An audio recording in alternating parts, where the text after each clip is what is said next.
हे जग कसं बघतो? आपल्या डोळ्यांनी बघतो. पण हे जग कसं बघायचं असतं मायबाप? फार गोड वरण आहे. गावो पश्यन्ति ग्राणेन वेदहि पश्यति पंडितः चारहि पश्यन्ति सतानां चक्षुर्यहं इतरे जना.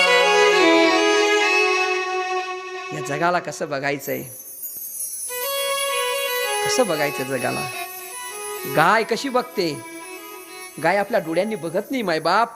गाय आपल्या नाकाने बघते, नाकाने सुगंध घेते आणि मग लक्षात घेते की कसंही बघ. ज्ञानी माणसं एक जग कसं बघतात? डोळ्यांनी बघत नाहीत ज्ञानी माणसं. ज्ञानी माणसं हे जग आपल्या शास्त्राने बघतात, आपल्या वेदाने बघतात. आणि राजा सुद्धा हे जग आपल्या डोळ्यांनी बघत नाही, तर त्याचे जे द्वारपाल, त्याचे जे गुप्तहेर असतात त्यांच्या मदतीने बघतो. आणि आपण सर्वजण इतरी जना आपण डोळ्यांनी बघतो मायबाप. आपण आपल्या डोळ्यांनी बघतो ना, म्हणूनच फसतो. या जगामध्ये जे आहे पण दिसत नाही, आणि जे दिसतं ते राहत नाही.